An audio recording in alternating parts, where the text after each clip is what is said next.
Welcome back to Soundcheck by Learner to Learner, a collaborative learning channel where we all come together and learn about all things audio here on this show. We have our guest here with us today. Who do we have? We have Aaron here with us. Hello, Aaron. We also have, Nee is coming back. We also have Luis is here. Hello, Luis. Oh, wait, you're muted still. Try that Stream Deck. Hit that. There. Now say hello. Hello. There you go. Now we can hear you. Charles is out somewhere. Is away, so he'll be back. But we have Nee also was in here earlier, so now he's back. Also, hello, Nee. Hey, hello. What'd you do? What did we lose you? My phone died. Oh, okay. Oh, you switched to a computer or something? No, iPad? No. Oh, you plug it in. I'm still in the garage. I'm about to do some carbon fiber work. So okay. I'm about to sign out. All right. Yeah. All right, well, it's great to see you. I want to invite those of you who are watching. If you're watching this coming from the RØDECaster user meetup show, we do 2 hours of show. At least I try to. Sometimes the show can go on for 2 hours by itself. 1 hour of RØDECaster user meetup, 1 hour of sound check, and we do Q&A, live Q&A. If you have any audio related questions, we may not always have the answer. Some of us are experts, some of us are not. Some of us are just perpetual learner, and we wanted to learn, and we like to learn. As the reason why you stuck onto this channel is because you like to learn with us. So come learn with us, and if you want to do so, you could do that by going to the website. If you go to learner.com, I'm going to paste it in the YouTube chat now. You can go there and go to the website. When you go there, I was in the resource. You could go to the resource page as well, but if you want to join, just call in with Zoom, press on that button. It will ask you to register, put your name and your email address and your question. It will then come to me requesting for you to join. Once I approve it, you will get an email with the link to join the show. That is just to protect Aaron from having any unwanted guests coming on here. Anyway, so this hour we're gonna I still want to know a little bit more about what are the findings or learning that you picked up recently. Maybe I'll just open it up as just audio wise in general. Earlier in RØDECaster User Meetup, we talk about what are the things that we learned about the RØDECaster that you wanted to share. I didn't get to share mine, but maybe I'll talk about it next week. But Aaron, have you picked up something recently that you're like, so I mean, you mentioned that in the chat earlier about Yeah, I learned how to dim the switches and brighten them from you. Okay. see, those, I think for me, right, I do those. And that's why this channel is a little different because, and you guys are here because I think there must be something that you're relating to the way I learn. I constantly pick up things and I'm curious and I learn about this and that. And then sometimes I watch a video and then I pick something else up. And it is through those learning that I find to be the most sticky. Like I remember that kind of learning. And so when I found a way to help me understand a new concept or a new idea or new knowledge, I like to share it with other people. And so, which is what I'm collecting, and I have notes of like what I wanted to share and put those in there. Oh, wait, John Lowe is here. So I can share about a new light I'm testing. You all want to check it out? Sure, hop on the show. Hop on the show and share with us. Sound check and light check too. John Ong is the Miss... What?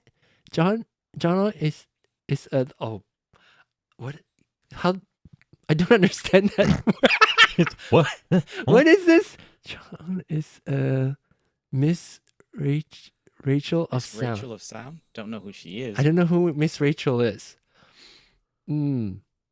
But anyway, so John Lowe, hop on and then join us and we can chat about the lights. But open it up to you all. Oh my God. What? What happened? What are you? Miss Rachel, I think. You should look up I Miss think you Rachel. Googled Miss Oh Rachel. no! Should I? No, would I get banned? I don't want to. No, you're not going to get banned. No, Oh my gosh. Yes. That's hilarious. What is it? It looks like a kid's show. Oh, it definitely is. Okay, at least Share it's it, safe. share it, Baby learning share with it. Miss This? Rachel. Is this? Okay. Oh, John Lowe, an A+ for you. Good. You know, Wait, she like perky, and then teaches Toddler preschooler. learning videos. Oh goodness. Oh Lord. No, I'm one of the That was good. toddlers. If I'm one of the toddlers, then I'll be Miss Rachel. That was good. Oh gosh. Dang.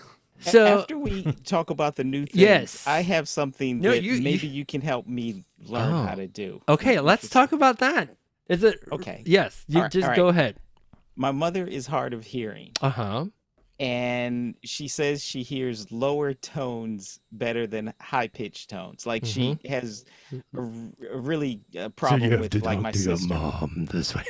Exactly. Okay, I'd okay, like okay. to talk to my mom on the phone in a demon voice. Okay. And see if she can Buy hear me better. SM7B and hook up to your system and then call her. Mom, I'm not your son. Sorry, go ahead. Sorry. I mean, does that theoretically sound like that would work?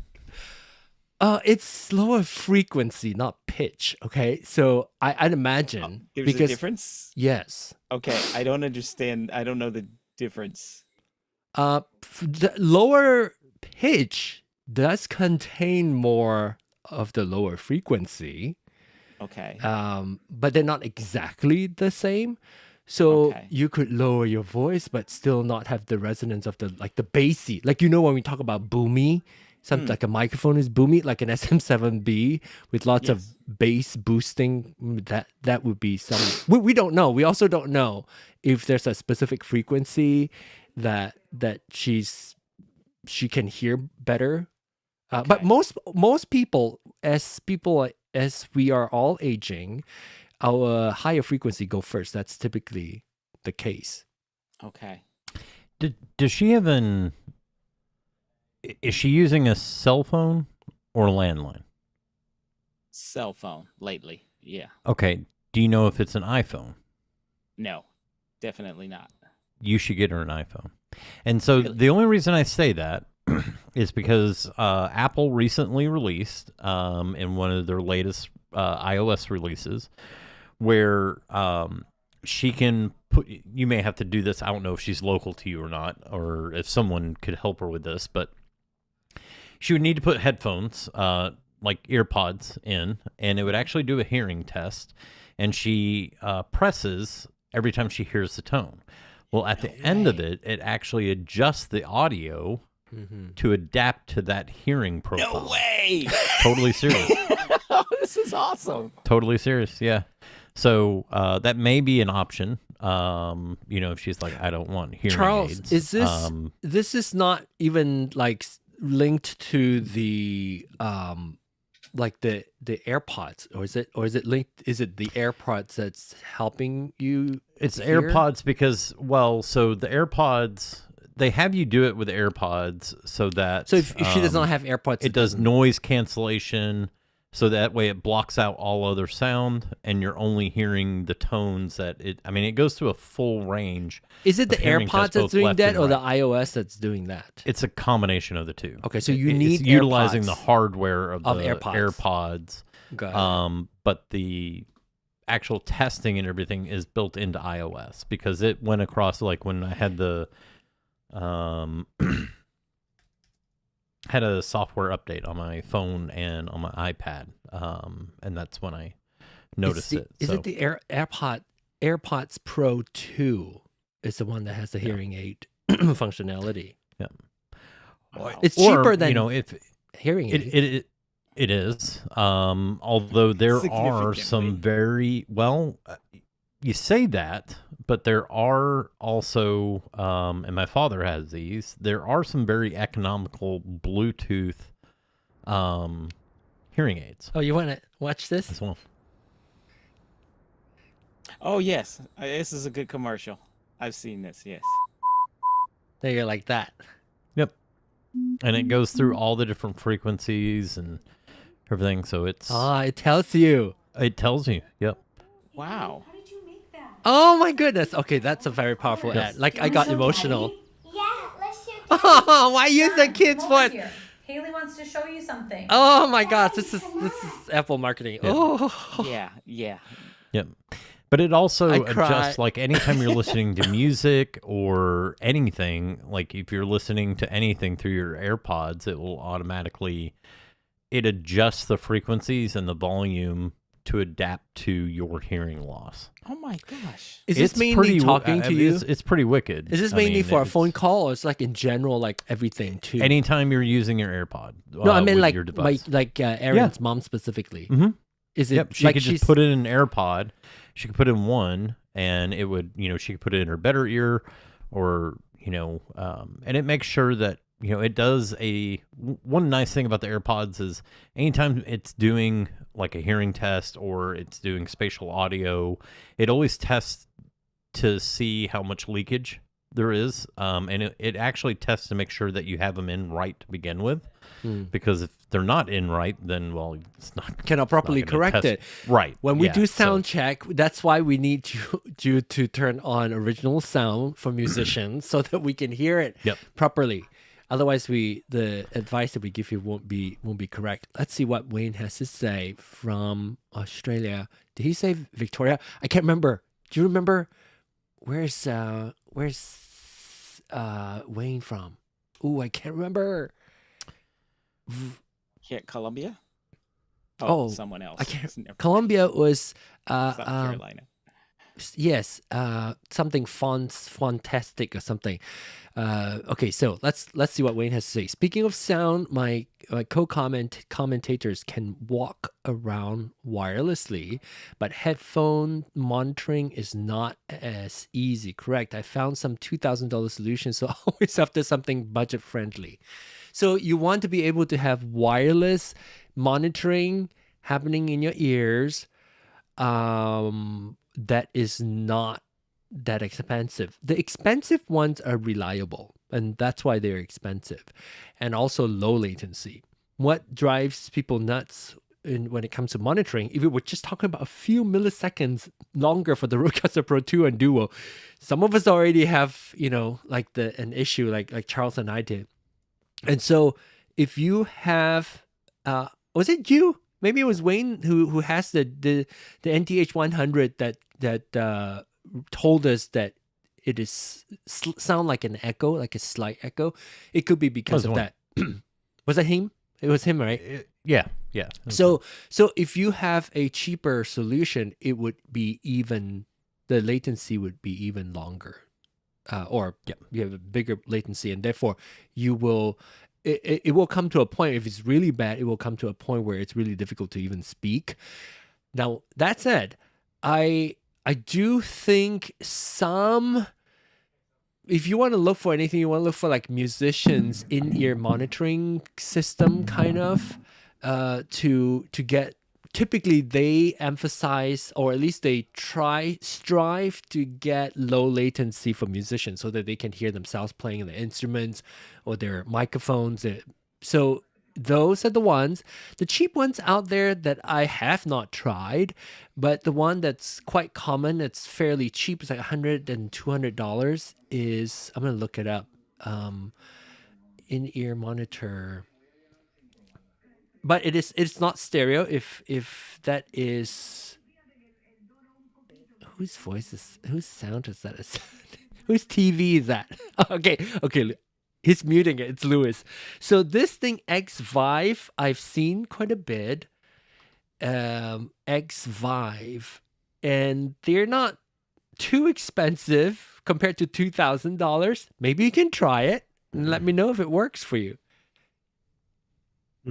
And it will allow you to wirelessly monitor, meaning you can plug your headphones into the receiver, and then the transmitter would get plugged into one of your headphones out, and then that way you are able to monitor yourself wirelessly, so that you can walk about, and that's a good solution. Or a $2,000 solution is probably more reliable, I would imagine, and quicker, more responsive. In fact, today, as I was having dinner tonight, I was talking about how some shows I don't have this big, over-ear headphones on. Like on my podcast, I wear an in-ear, and so it doesn't show up. It's not like it matters, but I feel like the in-ear makes it feel like I'm just chit-chatting with friends, like in real life. For this show particularly, it is probably good that we have headphones. And here's the reason why I brought it up was I want to make a point to tell people, or at least subliminally show people, if you want good audio, especially if you're doing a show, a live stream, or recording a podcast, if you are the only if you're the person engineering it, you're the one recording it, you don't have an actual engineer running it for you, you probably should have your headphones on, because if you're not monitoring your system, you're not hearing what your listeners are about to hear. You could have the whole show recorded, and your cell phone is too close to one of your cables, and then the whole show you hear the interference of you would be recording the whole show, and you would not have known if you don't wear a monitor. Headphones. That's like a solo show, unless if you do talk to your guests, and you can listen to them on speakers, and then enable you relying on the Zoom's echo cancellation, noise cancellation to do all that.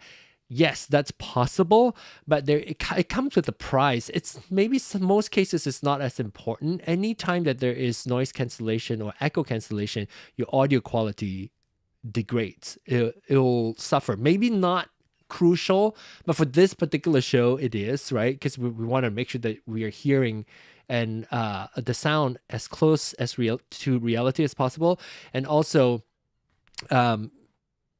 making sure that we don't do if we do an audio show and I don't monitor, I'm not setting a good example. But I also want to. I'm used to hearing these sound when I'm troubleshooting people's audio more than I do with my in-ear. So in-ear I wear for my podcasts when I talk and singing. So those I'm used to hearing, but I'm not used to hearing people's audio system through that. So that's why I wear my headphones. Okay, what is this? Speaking of, oh my gosh, you guys are very, I love this. Like there's a lot of people participating. Let me see. Oh, still 7 people watching. Speaking of sound, we already talked about that. But for, okay, Sennheiser. Okay, Sennheiser TV 120 is what I use now, but very staticky. Oh, okay. So you do have a pair, but for 2 Interview Pros, that's for, yeah. Unfortunately, yeah, mono is fine. So I'm not sure if you have that. What was it that he was using? The Sennheiser. It's the Sennheiser TV 120. This one. Can you look it up and I want to say quickly say hello to Whispering Goats. So that is Sennheiser. Those are TV headphones. Oh, Sennheiser. They're wireless. Is there any TV or delay? Is there any TR? latency? Oh, maybe it's TR. Oh, maybe he's talking about head. No, I'm not finding that model. Maybe he'll clarify. Yeah, I think it's. I think it's. And I want to know what that $4,000, the $2,000 one is too. Well, and I was gonna say that Shure has some that are under $1,000. In-ear they've- system. Yes, I they mean, have an like monitoring. System? in-ear monitor system. So the PSM 300 by Shure. They have several iterations of it. You can get, it starts at $829 and goes up to $1,539. I'll put this in the chat for you, John. This one?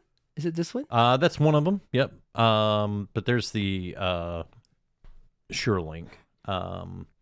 So they have 2 different twin packs, and then they have 2 different single packs. So if you click choose system there, it'll bump you down to. So there's the 4 different packages. Oh, okay. That's more of the. They've got that the PSM. So 300. this could replace. You've got a twin pack even in the same room. Mm-hmm. Yep. But I understand why, because depending on your production, not all shows are like us. Sit down in front of your monitor. Right. If they have. If they have like this cassette and they have to move around, I totally understand it, and I applaud you that you are looking for a monitoring system so that you could still get to monitor your system rather than just say, it's too cumbersome, I'm not going to monitor. What's interesting though, I didn't realize that there's really only just a handful of in-ear monitor and lavalier setups, like combinations. Yeah, I didn't even think about it. They're So pretty darn rare. Like I'm sitting here, like I can find Same in-ear unit? monitors all day Like with long. a mic? Same unit, right? With a lavalier, like and you use the same transmitter receiver? I mean, yeah, 'Cause but you can't It'll be find them. transmitter and receive. So it's both transmitter and receiver both, right? Because if it's a microphone, it has to be a transmitter, and if it's a Correct. in-ear, it has to be Yeah, but you would think that that would be something that is more common. readily offered, but it's not. Now that being said, you could actually hold on. I got a better idea. John Lowe just joined us. Hello, John Lowe. We look up Miss Rachel, and yes, everybody. Hey guys, isn't it true? John Ong is the Miss Rachel of sound. She educates children. He does it for Adults. little adults that wants to listen. No, and that's very important. Let me clarify. I want to make sure everybody who wants good audio get good audio. You don't have to be an audio engineer. If I can do it, you all can do it, and we can hold hands and walk down this learning path. Rachel, Rachel can say the same thing. Charles found something. Well, I thought I did. Be careful with that Coke. Maybe. I think it's coffee. Knowing John. It's coffee. It's smack in the middle of the morning right now. It's 10:30 a.m. here in Malaysia. So yeah, good morning, good evening to you guys. Morning. Okay, all right. Let's see. What did Wayne say? Not going to get retirees who lawn bowl to put in-ear headphones in their ear and talk about bowls. Oh, wait. Wait, is that Australian that I don't No, he's talking about the show that they do. Oh, okay. Is talking about lawn bowling. And he's not going to get a bunch of retirees. Oh. Okay, Yeah. sorry. Yep. Okay. So he's talking about actually. So that's why he's using the TV. Okay, so this makes more sense. Because I was like, why in God's green What earth a would you cool use show, TV though. headphones? Those But they may be Sennheisers. more comfortable and accessible to his guests. But in-ears does not. Well, can you like those cheapo Sony in-ear earbuds? You can just put those on, and those are comfortable. But the thing is, does that then cover up the interaction on the lawn, like on the field, where it's hard to hear other people? Then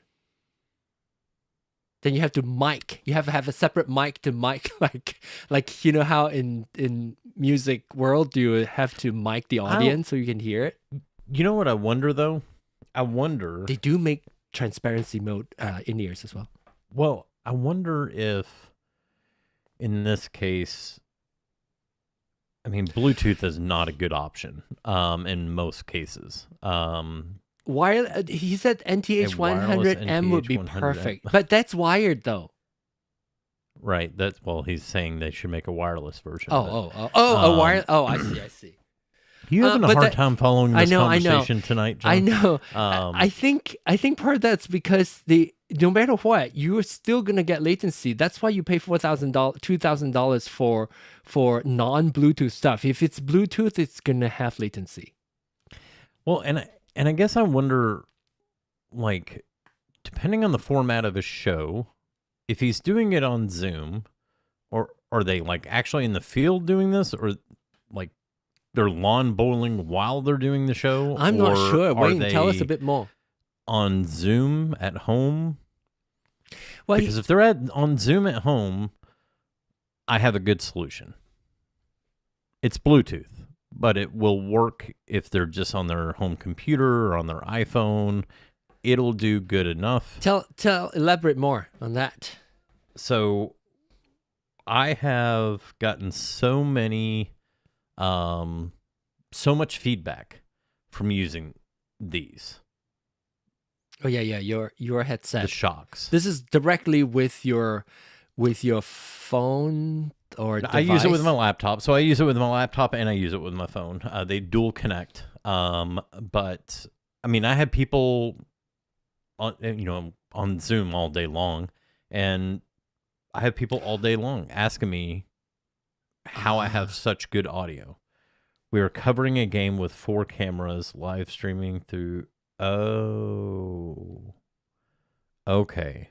So you're broadcasting the game. So people who need to have the monitors are just you and your guests then, really? Right? No, just as commentators. Yeah, just the commentators. So, he and the co-commentator would be the two. Why do they need to get up? Why can't they just stay stationary? Maybe they're on the field? They're on there with them? I don't know. Tell us more. This is very interesting. I have to go. Check Can you out come that on channel. Zoom so we can get? Why don't we go answers? onto the channel and then watch some of their stuff? Bowls Promo TV. Here we go. Jinx. This is it. Well, welcome back, ladies and gentlemen. We're a little bit late because the Sound good, by the way. our lunch was a little bit delayed. But where are you guys? Well, welcome to the microphone, Ray Whitaker and Shale. I think he might. Oh, see, I'm hearing that phasing sound. Because both microphones are picking up the same He sound. might have that on mute. That's a phasing How's sound. that? Oh, there we are. go. Yep. You got my idea? I got Ray. Now, They're Shale phasing. has admitted There it is. she's going Yeah. to be biased, and that's fine. Let's. Go Malula. So this is when you have to aggressively turn on your noise gate so that when you are not speaking, even though the surrounding is noisy, it is not, your microphone is not, both microphones are not picking up both, like all the sound. Only the speaker will pick up the environment noise. And then, of course, when you're both talking, it's still going to happen. But that's where you use the mute button. But I hear that phasing sound, both microphones picking up the same sound source. Essentially, it's like two signal coming in, slightly offset a little bit.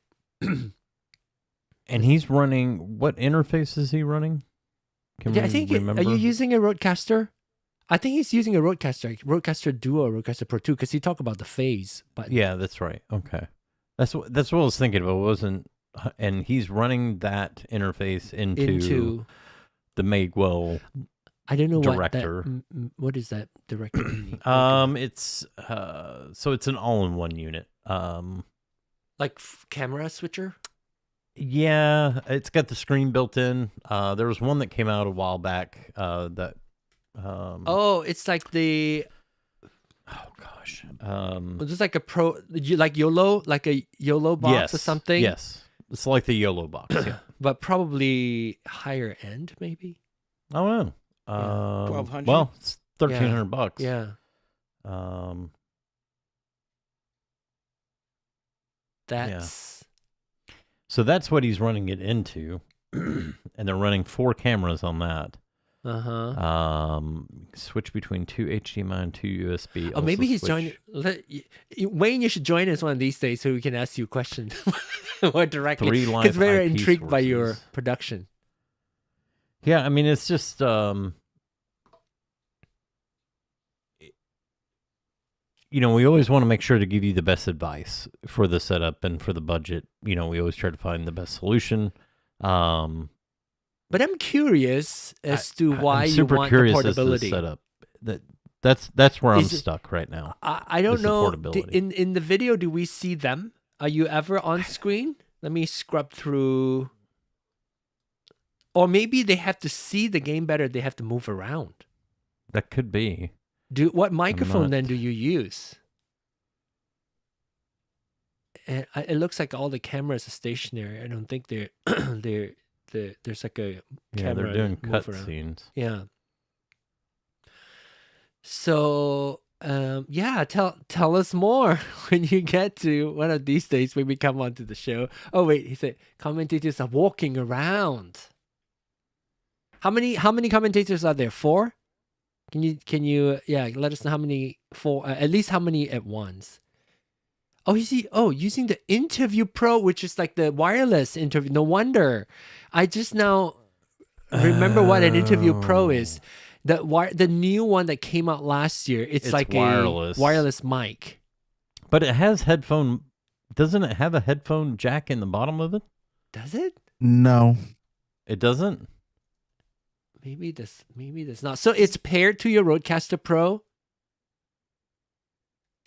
Rode Wireless Pro. This is very interesting. You could hook it up to the Interview Pro, interface. sorry.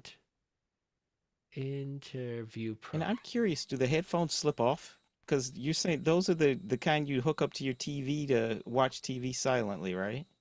They're big, oversized. So Yeah, I mean, and they're like but what? they're flat on the inside. I've worn them for years, and they're flat right here, so they slip off your head quite easily. At least if they're the same thing I'm thinking of. So this is the mic. There's no cup. This is the mic. Interview Pro is the mic. look at all this Australian friends of ours here and say, okay, so and then this is me and on the NTH 100M. Wait. Oh, you're using the NTH 100M microphone. 2 pros paired to the Duo on 1 and 2. So then you have like a total of 3 commentators. You are probably stationary because you have your NTH 100 and you are talking directly using the NTH 100's microphone. And then you have 2 other commentators walking around with the wireless. Yeah, you know what? That might actually, you know, the one that I was telling you earlier, Wayne, that is not, well, selfishly, I want somebody to try it and let me know how what it is like. If your budget is, you know, if your other commentator is using a $2,000 one, maybe your budget with the Shure one, like $1,000, is already a discount, like a really cheap solution for you already. But I'm not sure what your budget is. Is it 500? Is it under 500? Under 200? Maybe the XVive one that I was sharing with you. Maybe you could try that. XVive T9 in-ear monitors. Or you could go to eBay. U45. I don't know what the difference is. This one, I guess. I'm trying to catch up here. So this guy, Bo Promo wants to monitor what's going in, Wayne. Yeah. Going into the what, or they just need to communicate to each other. He needs monitoring. He needs what he needs is a wireless lavalier headset mic that actually has speakers, or like bone conductor speakers at the very bone conduction. Well, that's very as Charles was talking about, it's very rare. It's much more of communication than monitoring, isn't it? Probably. Yeah. So there are sets that people use in production. One of them is called the Hollyland. So it is like one side, sort of like it's a nothing over here that hangs over your head, and the other side is actually. So it's like a producer, like a floor manager on a TV station. Exactly. Kind of. So there is a mic that goes down. But it turns on when it goes down here, and then it goes up, and it mutes itself. It shuts off. Yeah. It shuts off. And that's good for communicating while you're holding on to the Rode wireless mics. I think it's mostly so they're just not talking over each other. Because if I understand it right, based on the field layout, Wayne is going to be stationed at the broadcaster's box. Yeah. And then you're going to have possibly two or more other commentators. In his situation, they have 2 on probably forward of him on opposite sides of the field. If I had to guess, because you're probably trying to get an angle on the view so that you can commentate on it live. Maybe it's just where the press box is laid out. It's just a bad setup for the press. It looks like they're at the short end, which they press should be on the long end, so you get a better visual of the entire field of play.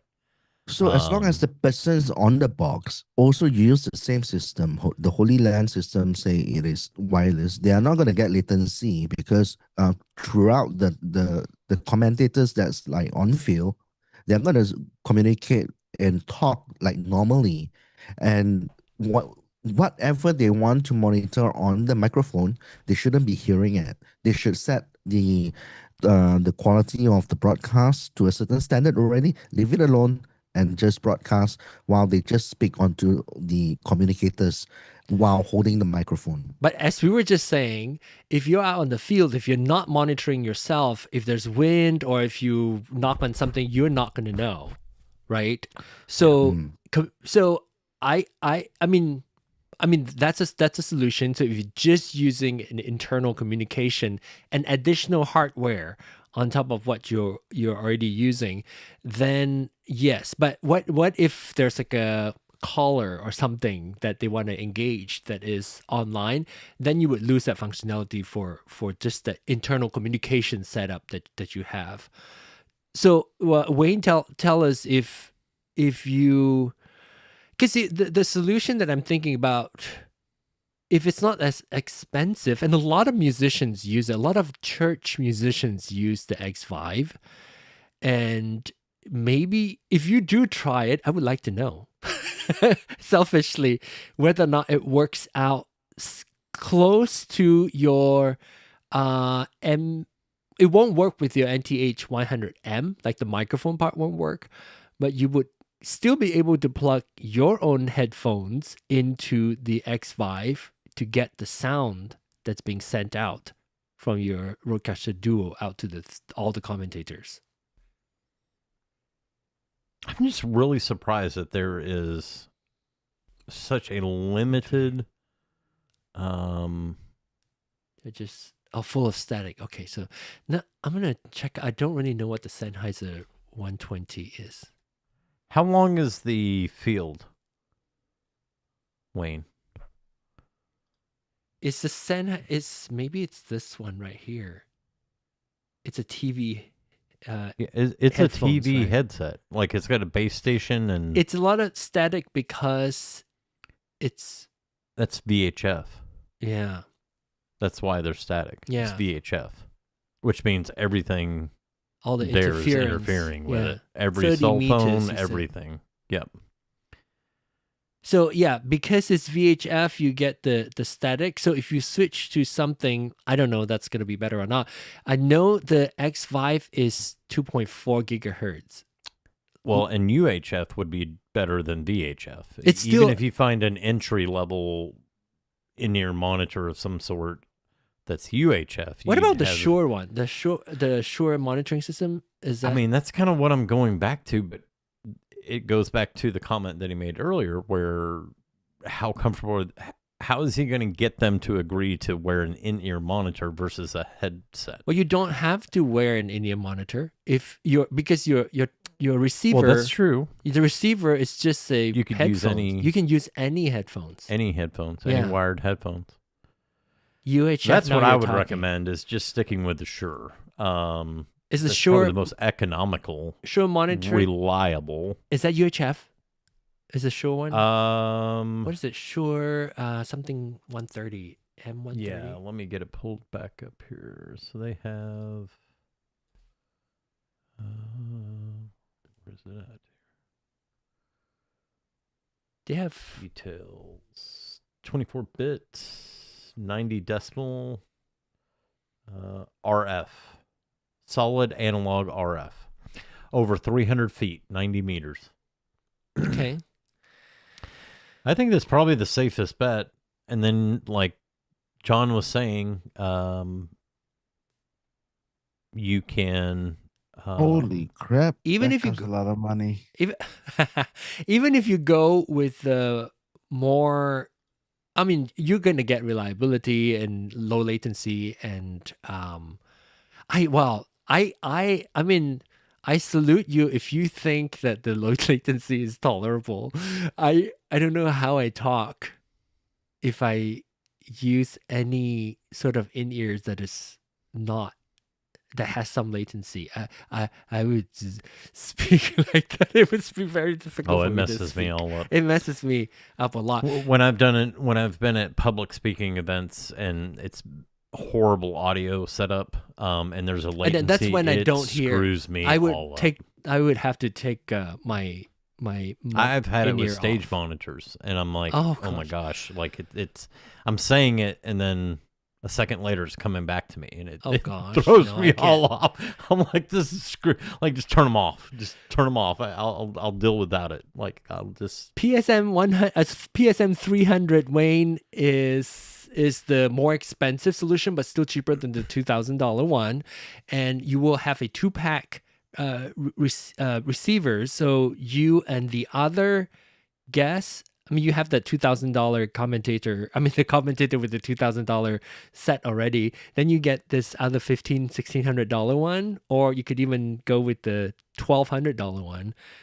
This cheaper option, and then have either you or. Now, the thing is, with your situation, Wayne, if you are with the NTH100M, when you plug that into your in-ear, you can still hear it, but you can't use a microphone anymore. all prices are doubled. Oh. Okay, you buy me air tickets to Australia and I'll buy those and I'll hand deliver those. True. Okay. So Go to eBay. Well, that makes it so in Australia, all your prices are. Yeah, that's. Yeah. Go to eBay. But yeah, when you're in a different continent, it changes things. Price wise. It's tough. I mean, it's. Try the cheap one, Wayne. It's if it's double. You know what? This XVive thing. If you try it, and I'm gonna put this this. Maybe I'll just put the model number since you're in Australia. The link might not work, or maybe it will link to. Let me copy the link for you, and then I'll share this on YouTube, and you let me know if you do try it, because you don't need the headset. You can just simply get this one. It's 5.8 gigahertz in-ear monitoring system. It is not meant for long distance. It is, so I don't know if it's going to work for you. Let me see. It's 100 feet, 30 meters distance. It may not be far enough for him, because I think he needs 30. So if it's already the needs maximum, 30 meters. Yeah, I think he said 30 earlier. 30 meters is not far. No, because these are for musicians, so they're not typically far. So because they're all like in the same vicinity. Yeah, like where the mixer is and all that. So maybe it may not work. Maybe Shure. But this is a fun, fun discussion. Here's another one that I found. Now, I've never heard of this company, but they do have it. It's probably share the similar. link? Oh, yeah. Take a look. Hold on one second. Let me grab this. We can all take a look at it. Wow, never thought. This is why we don't. This is really interesting. I mean, we've never really explored this side of things. But it does present understanding a unique your problem. context of usage is very helpful and makes total sense. Yeah. So these are UHF systems. And if you go down, you'll see, and they go as low as they've got a single $300 pack for $156. For two. Yeah, I mean, there's two. Okay, I'll put this website for him, and then he can take a look at the system and see if it's something. I'll try the XVive. Okay, good. Please try and let me know. And you can try this Phoenix Pro. Yeah, I'm not. Phoenix Pro. You can try just, that too. It's.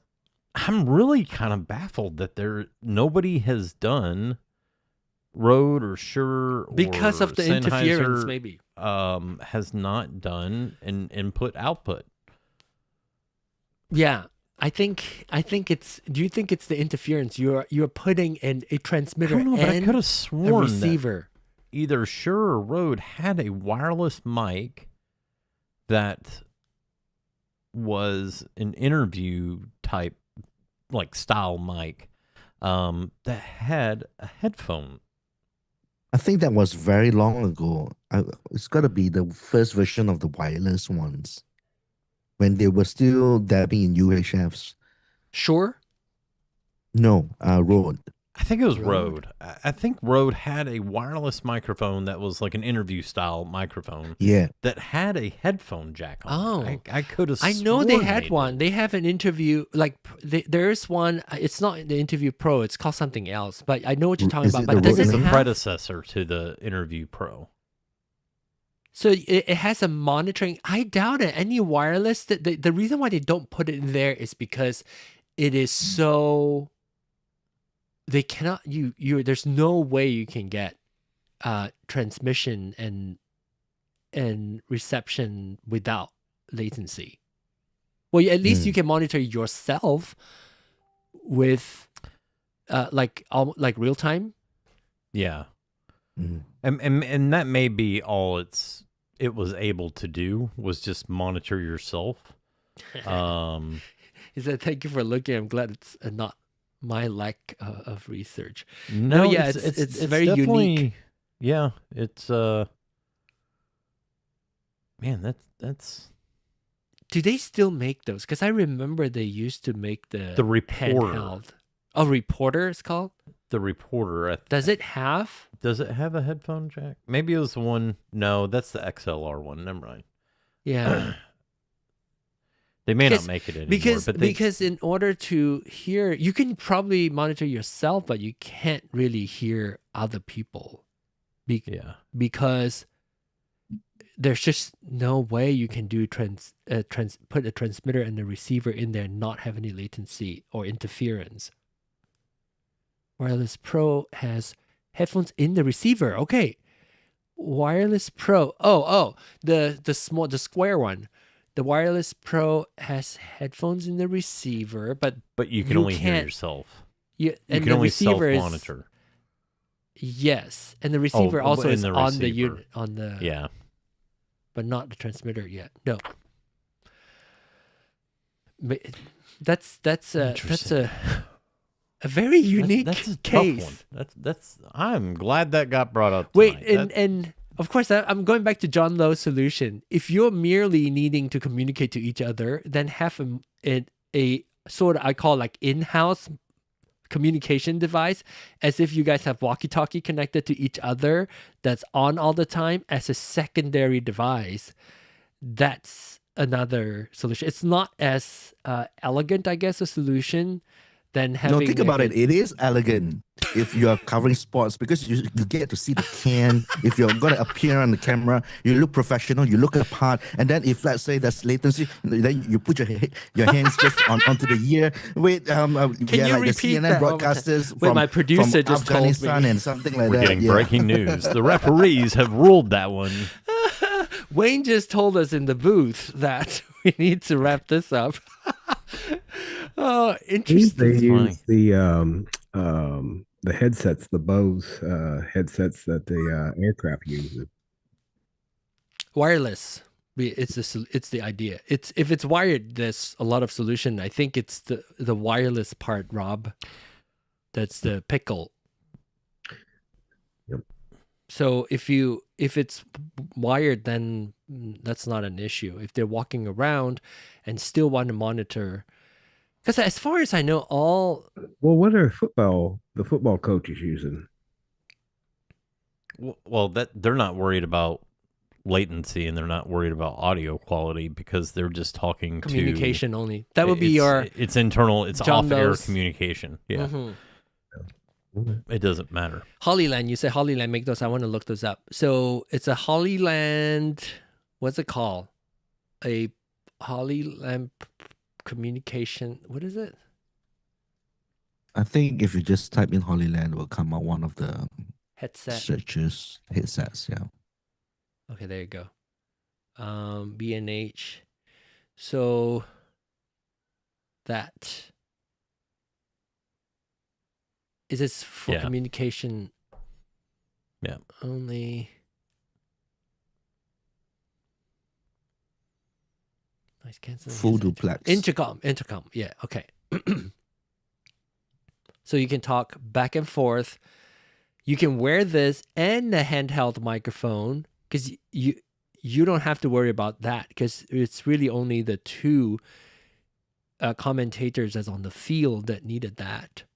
But again, this is really, it will be difficult for you to be a part of it then.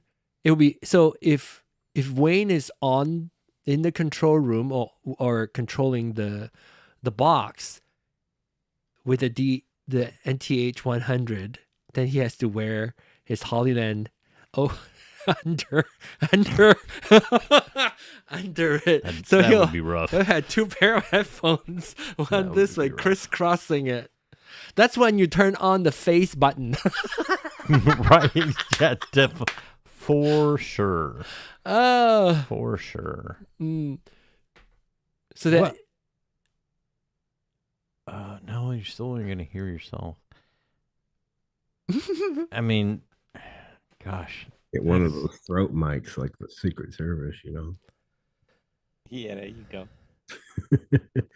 I mean, there's a lot of broadcast style headsets, that are single-sided, like John Lowe was talking about, that have, and obviously as you go up in price, the better the microphone. Some of them, I mean, a lot of these are XLR that I'm looking at broadcast headsets now. So you could use an XLR transmitter to get it Again, back that's into when a channel, but when you're still going to be self-monitoring. You're not going to hear. And the transmitter else. part itself, like if you that's when the Shure and that's when the whatever the other system. I don't know what you're. Can you Yeah, let us know which $2,000 system that was? Was it a Shure? Because I only remember the $2,000 system that the other commentator used, but I do not know what brand it is. Might be good for us to know. So if we look up if that one was great and we can compare it. So Wayne, if you have the information, let us know what brand, if you have the model number, even better. Because to me, the Shure would be the perfect solution. All right, dare I say, this might sound kind of, excuse me, like a stupid thing to say, but you could call B&H. They have a chat where he could actually get online and show them the system and talk with them, and they're selling them the stuff. But I know he's in like you said, the Australia. prices. It's still, he just has to get up in the middle of the night, I guess. But an interesting usage. But here's the thing: they'll.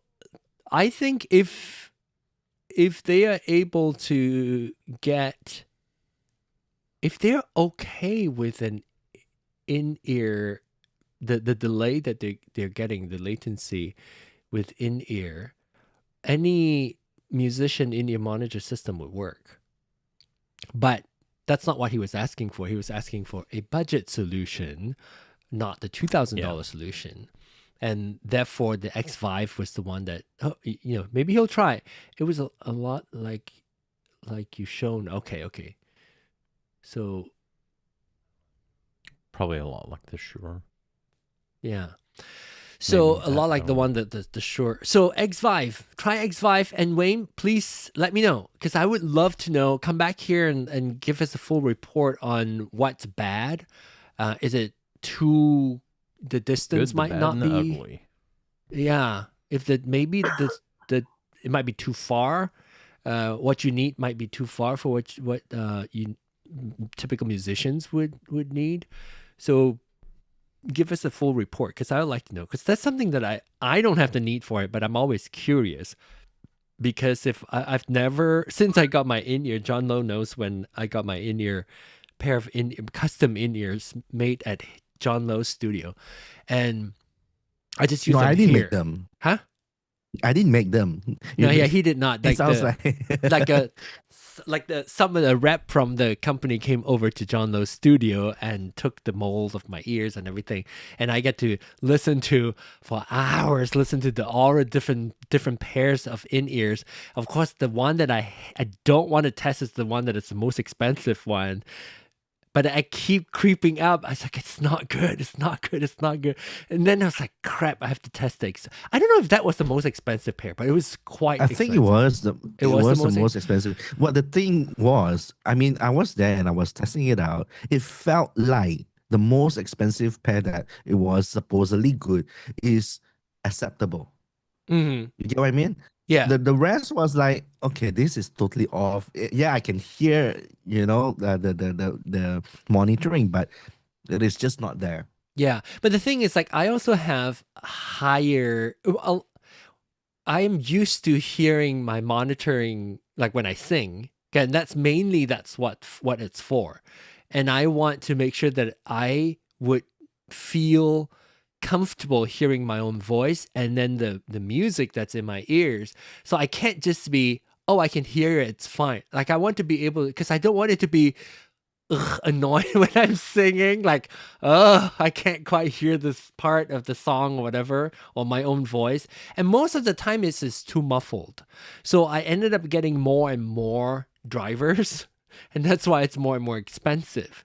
Is you typically you get like a 2 driver or 3 drivers would be your high, your mid, and then your low, and then you get to the 6 drivers, and that's when you get a lot more frequency that has its own special driver that's driving that sound, and that pair was the one that sounded the best to me. I can still hear the high. Typically, a decent pair of in ears, it's mostly kind of mid and low heavy and not enough of the high. Okay, so let's see what he's saying. So back to the UHF. You're saying the UHF would have less static than VHF. Yes. Ultra, and what is V stands for? Ultra high is UHF, right? Ultra high frequency and very high frequency. Yes, very. Yep. Oh. Yeah, UHF, I mean, gosh, it was probably back in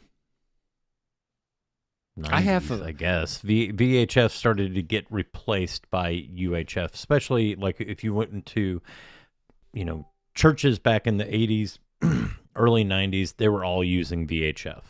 That was really the main technology driver for systems, wireless lapel systems. But then as more technology started to come into the environment, like cell phones and other things, that's when they noticed all the problems. Even the Wi-Fi VHF. signal. That's Yeah. Well, and this was even before you would find Wi-Fi in a church. You would have. I can remember being on a VHF system and monitoring it and hearing someone's phone call. Yeah, I remember that. I could only heir one side of the conversation usually, or being able, or I pick That up would be a good part podcast. of a radio broad. Yeah. With commentators. We Right. No wireless monitoring required. We can just sit here and talk about. Yeah. I remember But picking up. that was it became more and more of a problem as you Saturated you have the AM airwaves. and FM radio. There's so many stations out there that are taking up airwaves, and then you've got cell phones, and of course cell phone technology has changed now, so it's maybe not as big of an issue, but that's when UHF started to come out, is kind of in the mid 90s. That's when you started to really start to see UHF, and it's still a leader for a entry level. It's still a much better option than VHF. VHF is meant for Home. personal use, Yeah. home, like very short distance, low interference, because you have to think in that environment, your house is blocking out a lot of those external things that you have no control over. So maybe it's 1 or 2 cell phones in the house, maybe a microwave. And back but then all that too, stuff there's adds very to few interference. cell phones at home. Too. When VHF was popular, Oh yeah, it's like cell phone is not really an Yeah. issue then. And your TVs back then were UHF and VHF. And Oh, the there antenna. Yeah, right. Yeah. wasn't 2.4 gigahertz yet. Yeah. There wasn't 5 gigahertz yet. And that's what the cordless phones were using. Yeah. So That's true. So Didn't it all just these happened. recording devices, when you travel with it, you have to apply for licenses because they are UHFs and stuff? Like if we were to go to North America with our devices, we got to sort of like declare, or is there something like that?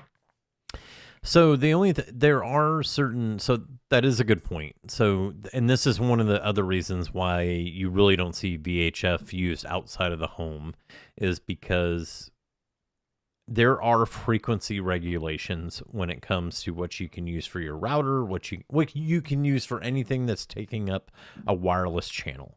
If it interferes with police radar, police communication, emergency communications, and so you typically see those under the 300 megahertz.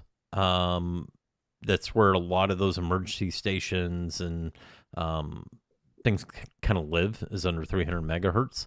And so that's why when you look at your wireless routers now, they're all well over 300, they try to stay above 300 megahertz unless you're on like an old 2.4, wireless G or wireless N router. But yeah, it's just another reason to go with UHF. Then you start. There's a lot of technicalities to this that really don't. You can get lost in the details, I guess you could say. Speaking of UHF, I found my old AKG wireless microphone. Oh wow. I still kept it because it's one of my first wireless system that I got when I was performing live. When I was busking on the streets. When I was performing live, and so I used it, but I get so much interference even with UHF when I'm singing out there. So yeah, depending on where you're, I mean, if you're outside in this, again, it just looks depends cool on the environment. And also I will say, you'll notice, so if you turn your receiver around there, John. Yeah. It's we want to the antenna side. 7. You want to hear the frequency? To the antenna side. This is the antenna. So I was just going to say, so anytime you're looking at a system like this, the more antennas that it has, the better off you are.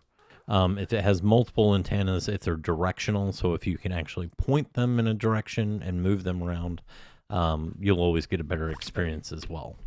So Charles, do you know about amateur radio? Amateur radio? Ham radio? Ham? Mm-hmm. Ham radio. I know of it. Oh. I've never really I've never had an interest in. Okay. Yeah. Anyway, I don't want to get into that can of worms. That's a whole nother VHF, UHF, and then 2 meters, and we don't want to go. Yeah. Well, this is a So Wayne. Wait, who is that? John. Yeah, go ahead. No, yeah. Well, I just was looking out when you said about the Hollyland, he has to wear like both sides of the earphone to actually interact. There is actually a system where it is a hub solution where the wireless headphones all connects to the hub, and then from the hub it has the audio out to to a mixer or whatever. Then you can do something with it. So that's one. Is it Do you have the link? The quality? Yeah, the Hollyland. You Hollyland. use the same system? Yeah. But is it Hollyland broadcast Solid sound Cam or C1 Pro broadcast sound? okay, like a specific model? Can you say that again? The Hollyland Solid Com C1 Pro. Solidcom It's freaking expensive though. C1 Pro. Do I find it? Oh yeah, $1,300 for 4 set.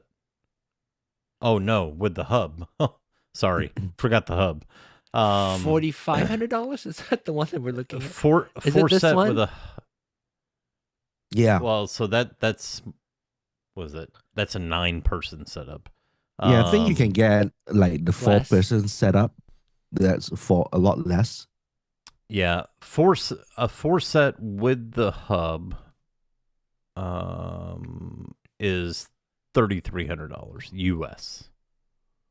So the hub you can the hub is they all go back to the hub, and the hub Yeah, the hub has can your plug an into output to your XLR. okay. Yeah. so at least they're all on the same delay. If there is a delay, you're all on the same. Okay, but again, just looking for budget. But the solution is out there, right? Well, that's when this is not like so I wonder if how on this like a one TV sound. station, I know that's what I'm saying. Like, yeah, you can do that, but does it sound like you're on the ham radio? Like kind of tinny. It's not broadcast audio quality, maybe. Even those sports commentators are wired, most of them. Like, because they're Wearing Lavalier. even when they're interviewing people, they're standing there with the wired system. Very few people are running around, or not running around, like walking around the field, and then have those headset with them.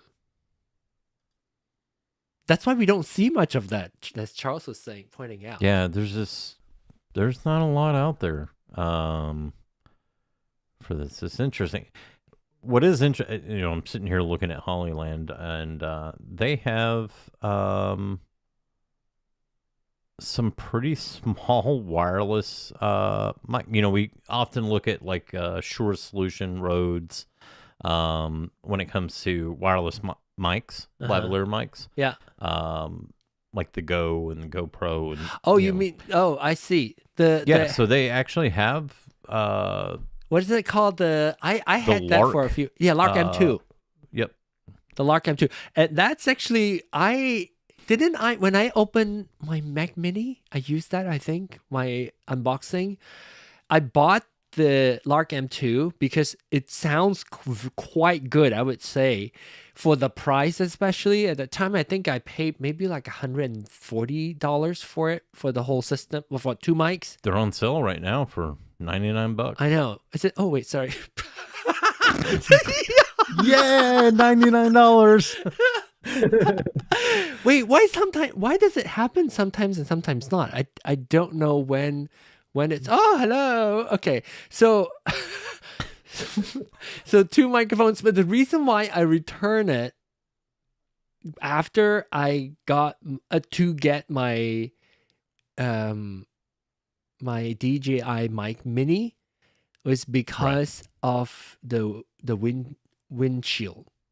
Is it windshield? Windscreen. Gotcha. The windscreen is not very elegant. It is this brown, because the microphone is so small. It's like smaller than a quarter, and the windscreen is like this big and furry, obviously. And then there's like a slot. You slide it into the hole on the back, and then you don't know which direction is the mic. You can't see if it's on or not if you accidentally turn it off. Yeah. And the reason why, well, obviously there are a lot of reasons, but for my consideration, I needed something that is lightweight, that I can clip on and use magnet and wear it, and in the wind, so you can quickly snap on something. So the DJI mic mini fits that ticket the best. But sound wise, I actually quite like it, and it's so simple to use. It's been pretty consistent. I think I've tested that with John a few times with the Hollyland. Did I bring the Hollyland back to Malaysia? I can't remember. I may have. And then after that, I tested, I used it, and I just when I saw the DJI mic mini came out, I just thought, oh my gosh, the main reason I got that was for live streaming. When I do live stream, usually it's when I'm out and about that I do live stream. I use that with my Insta360. Oh my gosh, product names. Insta360. What do I have? The something 2. Insta360. What is this thing called? Charles said I recommend it to you. Gimbal 2. That's the one that interfaces with the iPhone. What is this called? Insta360 Flow 2 Pro. Oh my god. That's it. That's a Flow 2 Pro. Did I ever talk about that my phone is too big for this one? It's hitting the gimbal. So Is it really? Yeah. If you have So you need a Flow 3 Pro now. If you have the Pro Max, it won't. If you have the Pro, it's the Pro Max that made it too big vertical. When it's in vertical, it's too big for my DJI mic mini receiver. It's hitting that. Now, if you go with the Flow Pro, not an issue. They changed the design a little bit. It's a little bit more compact. So now I actually have a solution. One of these days we can talk a little bit more about it. But one of those different angle USB-C adapter thing. So I just happen to have one. I mean, I tried different ones, and I just have one, the 90-degree angle one, that I just swing the entire receiver to the front of the unit. You can't go to the back because the back will also hit the gimbal. Right. So it has to swing to the front. There's enough room that I can still stick my finger in there and touch on something if I need to. But once I go live, I don't need to interact that much. So yeah, my gosh, things that I do for for technology to work. Anyway, Wayne, thank you so much for the conversation. Somebody said something. Yeah. The Hollyland, just wanted to Yeah. report in. I just checked out one of the YouTube sound tests where they were just broadcasting. Yeah. It is broadcast quality. It's definitely not whatever we are broadcasting right now. Oh, I see. So the sound quality is great. The one Yeah, that the we look sound at, quality the $5,000 one, the 4. Yeah. Yeah. It's broadcast quality as in it is communication quality. It's muffled. You can hear that it is Oh, it's not like studio. So not broadcast studio- quality. It's decent, not broadcast passable, quality. not broadcast Yeah. quality. Okay. Passable, you can hear it very well, very clear, very usable. It's just not as the quality. It that would we are not doing. be comparable to even the Rode broadcast. What is it called? Rode. Even those Rode wireless Broadcast Pro? microphone. Yeah. What is the one that handheld one? Is it called Broadcast? Interview Pro. Interview Pro. Yes, that's right. Interview Pro. Broadcast maybe it was the old one. Now, anyway, Interview Pro. Interview Pro actually sounds really good. Yeah, that sounds. I just really don't good. have a need for it, but because I like wearables. I'm not sure if you can hear it if I play it back on really YouTube. good Right now. distance that is well within the capability of the Yeah. product. Can you hear it? Yeah. And are you on original so how sound? we're going to do this? We're going to say, okay, I'm not on original sound. I think. Let me turn that on. Okay. Okay. Let me Okay, play now- back. Yeah, again. go and play it. we know that we're going to be able to get at least 750 feet Yeah. in either direction. So we're going to go to the four Yeah, corners. it's like CNN called in guests from the home kind of quality. Yeah. Telephony almost. Yeah, like But yeah, better. yeah. Okay. Wayne, thank you so much for your question and led to this discussion. Hollyland uses DECT DECT. What is it? How does that compare to my UHF? Oh, is that like DECT is the technology, the wireless communication? Well, you heard it. Even the $4,500 one does not sound good. So it may not have any interference, but it doesn't sound good. Like it sounds like you're on the telephone. Okay, all right, let's wrap this up. Oh, wait, John, your light. Yes, my light. I've got this really, really big, huge light that's like lighting me up right now. It Let's feels look like at a it. Dragon Ball when you like have. Do you guys? Oh, you like guys a know like a Dragon Ball? lantern, like a yeah. Well, I mean, it is like a lantern, but not really. Let me just show it to you. So how do I? So you how do I change it. activate this? Oh, there you go. Yeah, there you go. So this one, Oh, but it's LED. Is it flat? it is. It is. Oh, flat. nice. See how thin it is. Oh, ooh, nice. Cool. And are you able to put in like a grid to control Yes. the spill? So this is a review unit. I don't have the grid with me. So what happened is that they have clips on top. Okay. Like, over to the white side here, Uh-huh. where I think it's a 3M tape glue. I'm not sure how the solution is because I don't have it. So what it is that it has a grid where you can purchase. Is about I think $35 where you can put a grid in front of it. Can you So put your this is- hand like your thumb to pinky and see how what is the diameter of the thing, just to get a gauge? No, like in front of the light, so we can see how like across the circular light. So it's like almost 2-3 handfuls. I think Two- it's 55 centimeters? centimeter. Yeah, I think somewhere around that. Let me just pull out. Okay. Oh, I'm dizzy. I mean, oh, we sorry. got away. It's called the Amaran Verge Oh. Max, Says by Amaran Light. Amaran. and it is not expensive. What is it? Well, it's not expensive. The light. Oh, it's the light. It's a 22 inches or 55 centimeter. I don't think I've circular edge seen light that panel. here. Have you? It's new. Is it new? So it's is it out yet? It is out already. What is it? What is the model, John? Amaran Verge VERGE. Let me just Verge share Max. my screen to you. Yeah, Verge Oh, Max. okay, I see it now. This one. Oh wait, you just shared your screen. Okay. Yeah, so that's $250, $260. $260 US. Wow, it's affordable. Yeah, so it is really thin. That's the unique selling point, and it's pretty large. It's a big circular light that is. So what it is right now, you are actually watching me at only 15% in terms of brightness. Wow. Show us again. Pull you on the. I want to look at the shadow. So this is like 15% of brightness simply because I want to balance the background light that I have. Yeah. Because otherwise, if I were to turn on, like, full, this. Your this background will be black. This is 55% brightness, and this is like 100% brightness. So obviously is already washed out right here.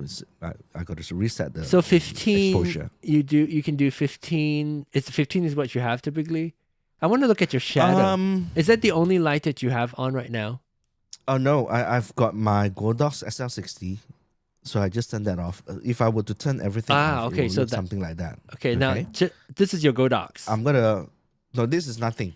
So okay, this is nothing. Just turn on the Amaran, Verge Max. Verge Max. This is 15. Okay, it's soft. It's pretty soft. Like I'm looking at the shadow. It is soft. It is a very soft light. Does it have additional diffusion if you want to, or does it not need to? I don't think so. Okay. The only diffusion is. It's already. The whole idea is that it's already diffused. It's just it looks like a diffused surface already right now. Yes. It does have a diffuser. It does. Additional $35. Okay. Oh, is there additional diffuser? Mm-hmm. Yep. And it clips on. So it clips on 3 sides, and it uses so it clips on, and then it uses some type of double side Velcro. Velcro. I don't see it though, but I know the. Is it third party though? Is it actually? No, it's on their website. There's a link. I just put it in the chat. Okay, I'll go look. The grid is also clip on and stuck like that. Yeah, that's the grid. That's the grid, and then where's the diffusion? Does it? That's the grid. Sorry, I didn't. Okay. So that's a grid.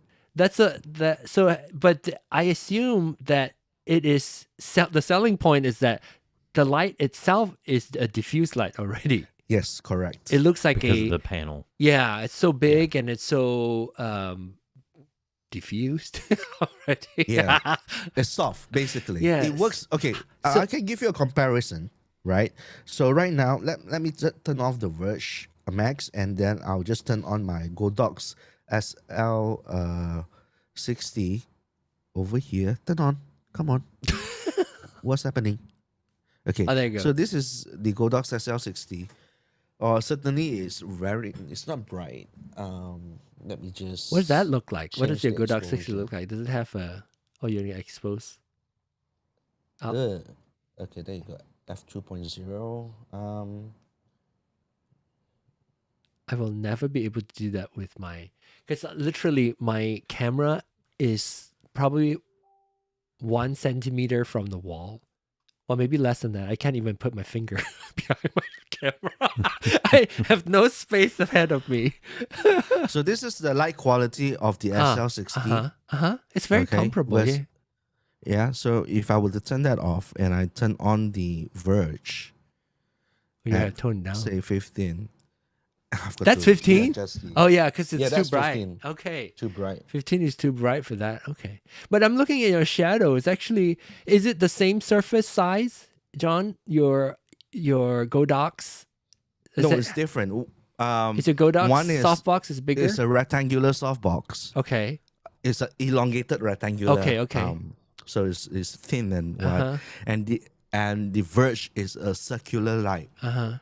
Which is 22 inch is quite big. 22. You know? Let me see how mine is how many.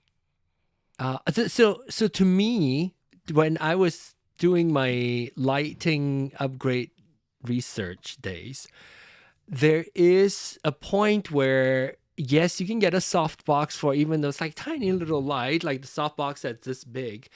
It doesn't do much when it's so small. Even though it looks like a softbox, it's not doing much because of the surface of the light is so small.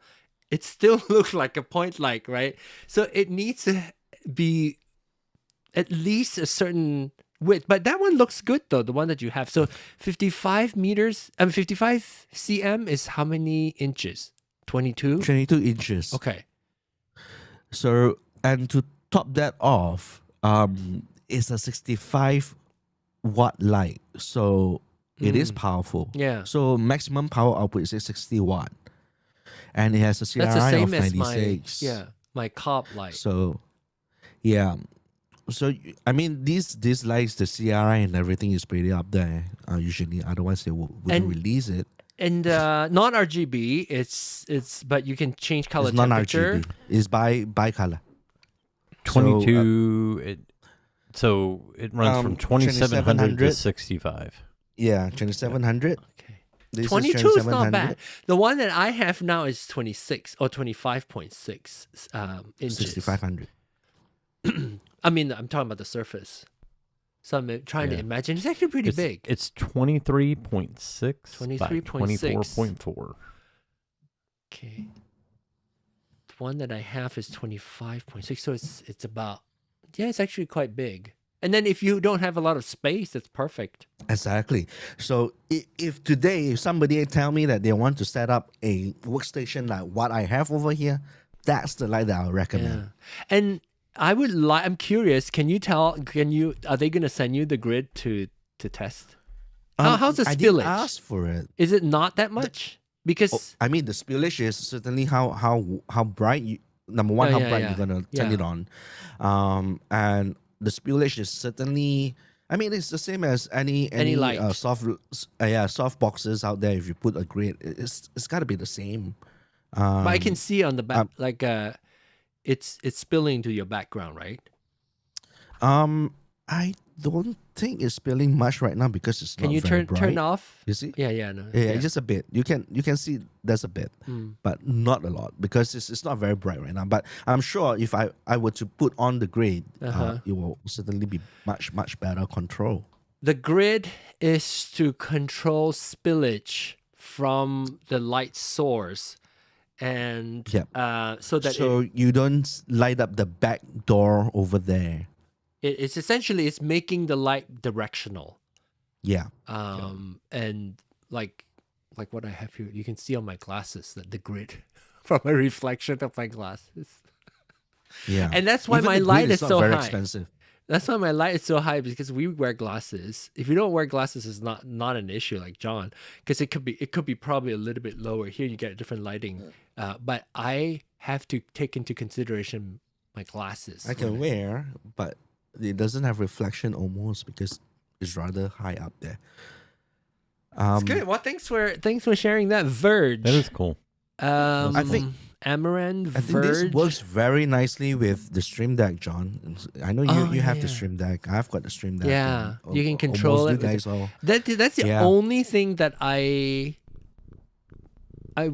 Oh my goodness! Oh, I can hear the purr. Oh my gosh!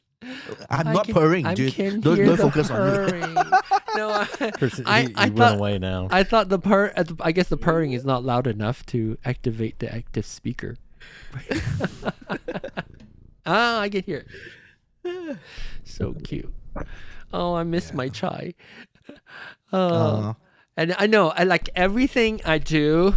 I think of him. Like I wear a black shirt today, and I think of him because typically his hair is actually. I mean, it's actually. You can still see some of his hair. It never goes away. I mean, I know. I have a black kitty too. Right here looking at my food. All right. I appreciate you sharing that, John Lowe, because Amaran makes good equipment, and to have kind of an entry level solution towards like, hey, you could just get this. How come you have a dog? Are you dog Purr, sitting? I faster don't purr. think you have. I didn't know that you have a dog. I don't think Well, it's this your is my dog. dog that stays with my mom most of the time. My Oh, mom is okay, away. okay. So you're doesn't purr. pet sitting. Yeah. No, Amaran. What I like about Amaran is it's the integration with Stream Deck. I started with the newer system. I wish they would have more integration with Stream Deck, and I knew it when I was purchasing it, but I just couldn't find the right size softbox that I really wanted to have.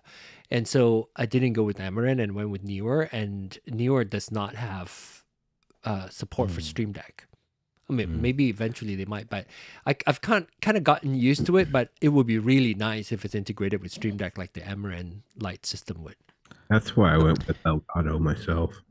The who? The only complaint about the integration is that the desktop is a desktop app. Is the application is it doesn't sit on the taskbar. Well, it does, but can I actually? No, I cannot hide it. So it's always it's on constantly my on application tray. Oh, okay. I guess it's just nitpicking. Can you can you not hide it? I can minimize it. Uh-huh. That's about it. So that's about it. I mean, Are it's you just- talking about it's- the it's Stream Deck nitpicking. app?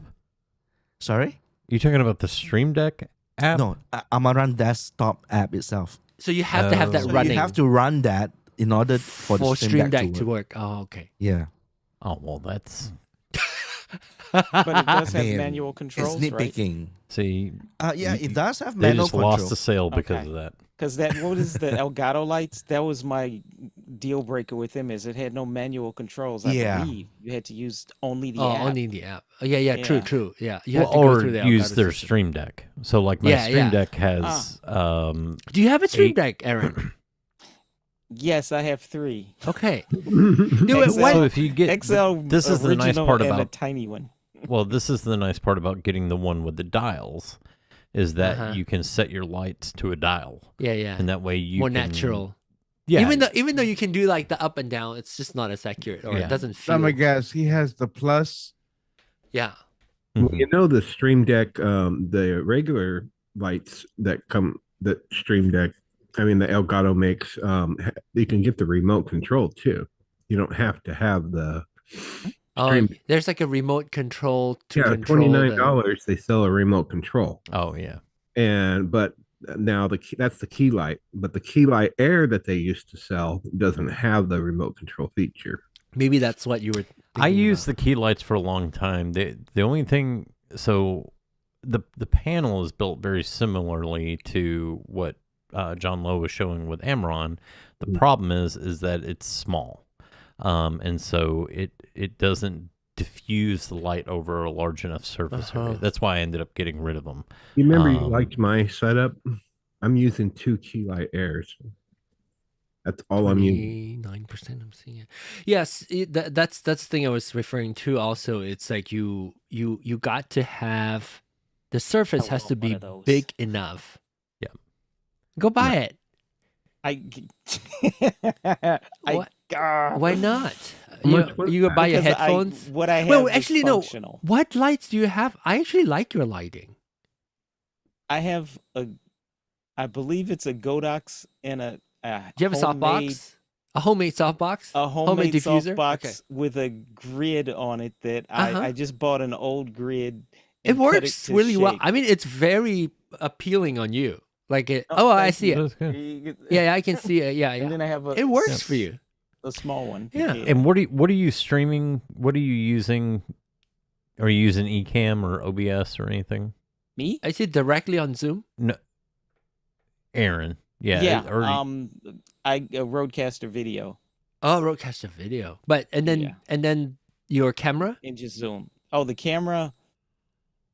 It's a Sony 6100 or 6000 or something like that.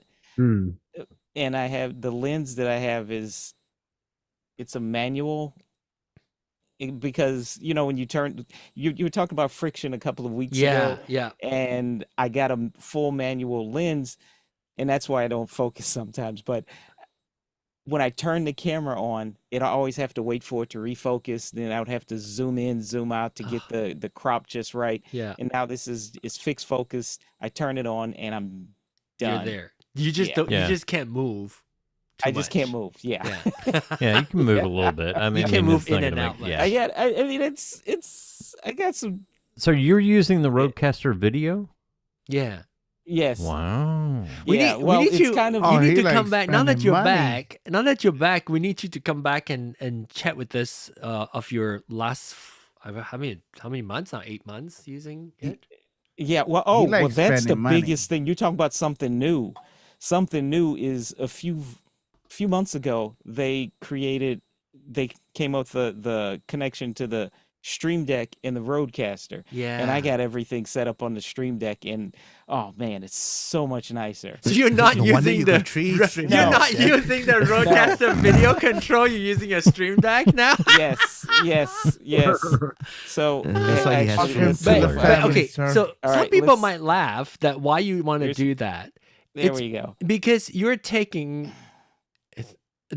you're Yeah, taking everything. away the video processing of your computer to offload the processing to your RØDECaster video. And sometimes if you have a slower computer, that's the way to go. You're doing all the switching and all that on a dedicated hardware, and not relying on apps like eCam to do that.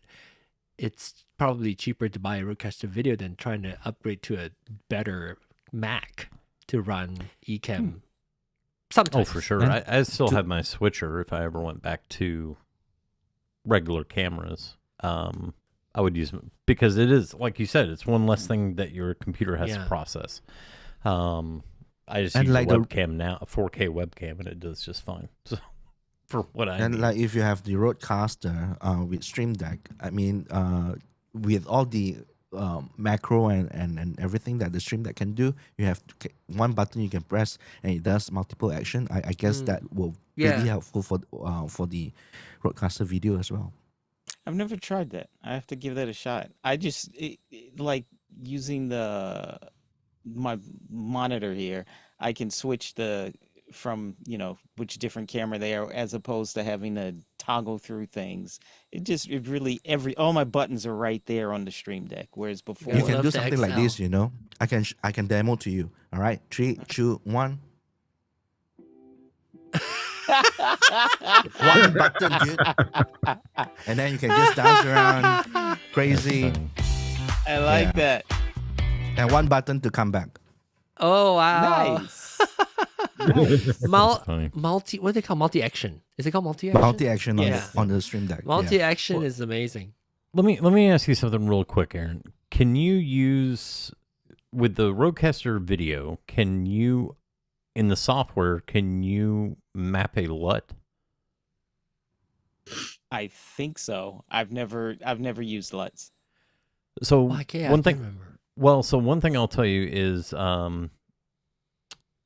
and John or I can get you the link to. So get you a link to get a maybe a discount, but eCam has LUTs that are like they have packs of them for like 10. They have 3 main packs, but if you are, and this is something that I've told a few friends and other people, is if you're not completely happy with your lighting, but you're not quite sure what to do, or you don't have the budget to change your lighting, or you're just limited on your physical space or whatever it may be, a LUT may actually solve the problem for you. It's essentially pre-packaged color tweaking of your set, including tweaking. Well, I mean, you probably want to start somewhere decent. Yeah, I mean, you Get as close as obviously- you can. Yeah, Yeah. get as close as you know how to, and then use LUT to do it. I do not use. I mean, because mine is very vanilla. My lighting, I don't do anything dramatic. So, but I wanted to do as much as possible on the camera, and then apply LUT if I have to. But I haven't had to. But I have to say, getting your color temperature correct, especially if you have lights.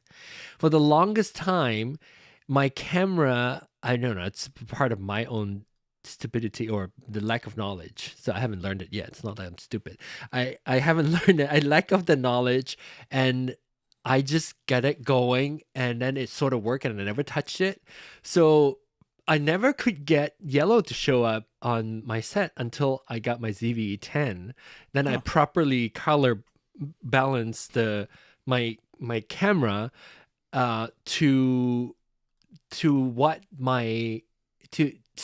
daylight. So essentially, because previously when I was using my own homemade lights, that some of you may remember, my lantern from IKEA, and I used my 2 light bulbs in there that's Wi-Fi, and they were all kind of tungsten lighting, and so I have to use that light I have to balance my picture based off of the very warm light, and therefore that yellow becomes white, right? And therefore I cannot reproduce yellow on the background, and so when I switched over, I got new lights with the new camera. I got new lights, so then I start everything and I do my I can't remember what my color temperature is. What 6,500 or 6,300? I can't remember. I can't see it in the back. But then at least it's like daylight, so it's white. And then now the yellow is starting to show now. Previously, I couldn't see yellow because I'm yellow. My skin tone, I have. It's not that yellow. No, we have that. Olive has that little yellow undertone. So it's yellow. But you can if you look at my, so this is 0 on my LUT. Okay, wait. So this is 0 on my LUT, and then this is 100%. I usually leave it right about there, about 55. But LUT would allow you to have more minute, like tiny little. It control. picks up certain tones, yeah, and enhances certain tones while not. So like without this LUT, because of the way that I have to do my lighting, and the fact that I have a little less control with the webcam, I couldn't wear white. If I wore a white shirt, it just blew out the color. Like, forget it. I could not wear a white shirt. But now with the LUT, I can. You can tone down the highlights and the white point. Yeah. Yep. So, now I can wear whatever I want without having to, of course I can. And you use my ISO and what camera are you using? You have a. I'm using the. Do you have a PTZ? No. Yeah, I have a PTZ. I have the Insta360. Insta360 Link 2. Okay. And is that a green screen behind you? It is. Yep. Okay. No, Wow. I have a purple and blue brick wall. I did not know that. You didn't know it was a green screen? I did not notice that. Wow. So in eCam, I have it applied with a fade. So actually, eCam's green screen is actually keying is quite good. A wrinkle It is. behind the. That's impressive. So if I don't blur the background, it's way more apparent that it's not real. Yeah, because it's on the Breaks look too tiny now. There you go. Yeah, but blurring in the background creates that separation that we're all looking for. But you don't have any hair. Oh, I mean, you have the. I mean, you have the hat on. You don't have any hair that's being separated, so I think that might help the. Take your head off. Take your head off. Yeah. Show him your see. wig. I think his It's light actually is not bad. pretty. It's not bad. Well, it's very now your It's- cap has been keeping it very pressed. Yeah. Yeah. Show him the secret. But the other thing with the green screen, you can adjust the fade level. So you can tweak it for us to see. There's quite a bit. So here's. Oh yeah. Oh, that's more like it. Just the face. Yeah, and then there it is. Oh, the Yeah. illusion. Wow. Oh my gosh, that's so Wow. much better. Hey, can you temporarily suspend the illusion and let us see your blue screen or green screen? There you go. Oh yuck. Wow. Okay. It is yuck. But it's good. I have a small room. Yep. So But it works good. I mean, and I oh, and you took out the corner too. so yeah, I took out the corner. You crop it. No. What do you It's mean took there. out the? What is it? Took out the corner means what? Green screen Corner as of the well. room. Oh, I see. Printer's in the corner. Yeah.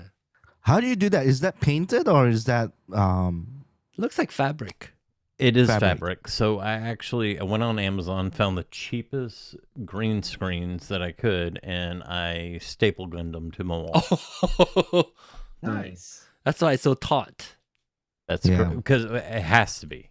Otherwise, you'll end up with a bunch of shadows, Wrinkle, and shadow, wrinkles, yeah. and- yeah. It won't. you want to The, light the green printer screen gives me well? problems because there's a gap Yeah. between it and the Right wall. behind it. Yeah. So you can see that kind of. Yeah. A little thought that was a crawl. Yeah, I can. Can mess with the fade. Oh, Yep, but then I have to take Printer, yeah. You anything just off need to the get a printer. Verge Max light, It's- shine on the printer. yeah. So, Right. but it's yeah. Pretty cool. So I've got oh wait. my camera right now here without the LUT. You can certainly use LUT to sort of like OBS. You change use the look. OBS, John? Yeah, once I change For to your OBS, LUT. Oh, and then okay. it looks like Crushed that. it a little It's bit. an aesthetic thing, whether you like it or not. Wait, I go back know. to the other one. Go Go back to the um, other view. You see Sure. more of the room. The black is. You see more of the room. Yeah. Yeah. This is what This is- the original Yeah, but I- Samsung NX I like the blue and I cameras like your skin became. tone better. I will say Yeah. that. Certainly, because I didn't. I Just just more slapped natural? in the LUT, which I dim out most of the shadows Yeah. Yeah. more than anything. I just pick whatever that looks okay. I didn't really like tune it in. See, and that's Yeah. and you're running so. And this is where using the wrong LUT can cause more problems than solutions. You can see that basically he can't wear blue. Anything that he wears blue is going to look almost like a grayish Teal. black. Well, to me it looks almost black. Maybe a little more on the greener side, but same reason why I couldn't wear white, because you can only control so much with the light. And so when you try to fine tune certain colors, a LUT can be possibly the only way to do it. I'm checking on mine. Mine is very vanilla. Like I said, like it's actually, speaking of, I can turn this green light and then do a semi green screen on here. Wait, but the thing is, the brick wall is actually not too bad. No, it's not. No. Wait! I'm No. disappearing. Goodbye. Have a good night. See you Just next retain the week. teeth. Oh, look at my Just teeth. retain your mouth. Look at my just retain teeth. your Oh mouth. gosh.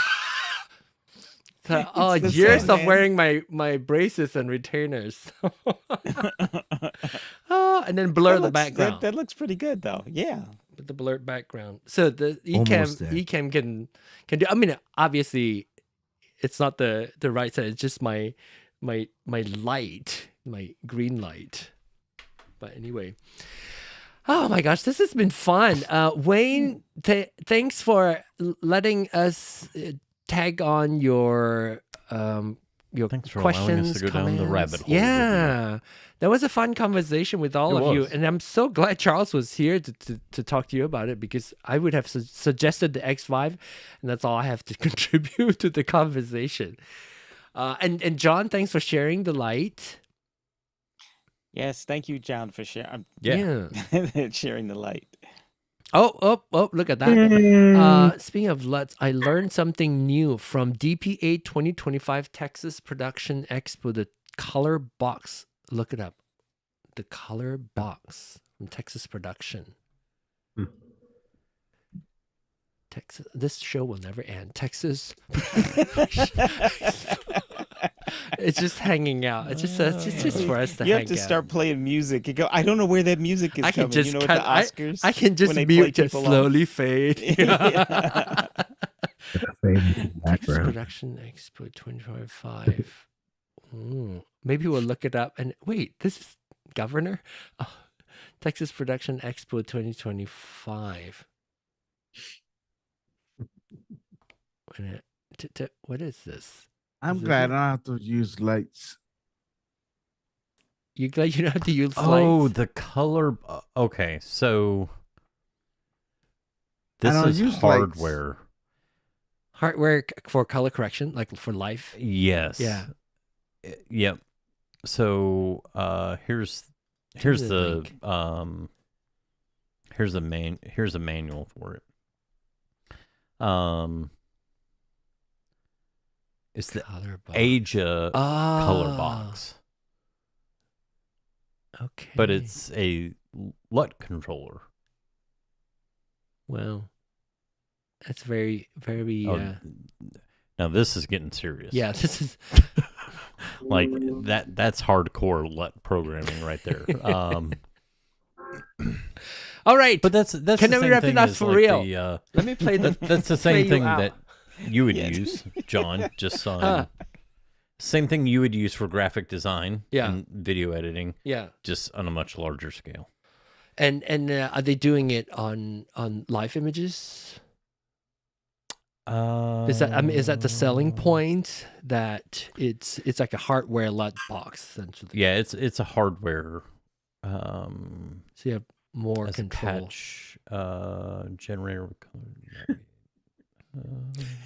I don't know what You need Lewis to is do doing. that, John. You need to put play out music as one of your buttons, where it starts playing the music like in the All right, Oscars. here's the wrap up. This is our old soundtrack music back in the day. All right, thank you all so much. Thanks for the conversation. Feel free to join us. Let's see, there's 7 of you watching. Thank you all for the participation, especially Wayne, who brought a lot of the question and led us into this rabbit hole that we both enjoyed, and all of us enjoyed. If you want to join us, feel free to join us next time. You don't have to wait until the actual day to register. You can register ahead of time. While you're watching the replay, you can also register already. And by the time it's ready to come for us, you may not have that activated. Oh, no, you're on video. You're... You're on video. What is it called? On your RØDECaster video. No, actually, I want to ask more question about the RØDECaster video and also like how you've been using it. And maybe next time we can come back and talk about it. Maybe next RØDECaster meetup, you can tell us more, because you are the only RØDECaster video pro right now. Okay, all right. Thank you all. I will see you all next week, same time, 8 p.m. Central, 9 p.m. Central time for soundcheck. Actually, at 8 p.m. for RØDECaster. See y'all later. Bye. Bye. See you later.